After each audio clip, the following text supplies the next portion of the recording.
Hello বন্ধুরা, তোমরা সবাই কেমন আছো? আশা করি প্রত্যেকে ভালো আছো। তো চলো দেখে নেবো এই মুহূর্তে তুমি যার কথা ভেবে রিডিংটা দেখছো সে কি তোমায় সত্যি ভালোবাসে, মানে তার ফিলিংস তোমাকে নিয়ে কী রয়েছে। চলো দেখে নেওয়ার চেষ্টা করব এই ডেক দিয়ে তার ফিলিংস কী রয়েছে তোমাকে নিয়ে। ফার্স্ট কার্ড, একদমই তোমার পার্টনার দেখা যাচ্ছে কিন্তু একটা ওয়েটিং জোনে রয়েছে। হ্যাঁ, ওয়েট করছে কোনো মানে সঠিক সময়, ঠিক আছে। খুব ভাবনা চিন্তা করছে এবং প্রচণ্ড প্যাশনেট তোমাকে নিয়ে। দেখো এখানে আমি দেখতে পাচ্ছি তোমার পার্টনার কিন্তু তোমাকে ভুল ভাল বোঝানো, মিথ্যে কথা বলা, চিটিং করা কিছু তার একটা এনার্জি ছিল এবং সেই জায়গায় দাঁড়িয়ে না সে যে কোনো না কোনো ভুল করেছে আজকে কিন্তু সেটা বুঝতে পারছে। ওকে, যার কারণে কিন্তু ভাবনা চিন্তা এবং তার সাথে সাথে 5 অফ কাপস বলে দিচ্ছে যে সে কিন্তু নিজে আজকে রিগ্রেটের মধ্যে রয়েছে।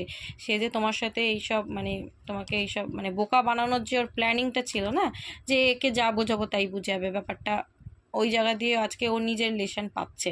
তো আজকে ওর কাছে কি নেই সেটা ওর কাছে বেশি ম্যাটার করছে কি আছে তার থেকেও। তো এখানে দেখা যাচ্ছে তোমার কাছে কিন্তু আসতে চায়, অনেক কিছু আছে, তোমাকে অনেক কথা শেয়ার করতে চায়, একদমই তোমার কাছে আসতে চাইছে কিন্তু, ঠিক আছে। আজকে কিন্তু ডেফিনেটলি আসতে চাইছে, আজকের এনার্জি এরকম দেখা যাচ্ছে এবং নিউ বিগিনিংটা চাইছে। দেখো আবারও কিন্তু চ্যারিটি এনার্জি বলে দিচ্ছে তোমার কাছে কিন্তু আসার এনার্জি এবং সান কার্ড এসছে, তো হাইলি পজিটিভ এনার্জি, প্রচণ্ড পজিটিভ এনার্জি, তোমার সাথে নিউ বিগিনিং করার জন্য ক্রেভিং হচ্ছে।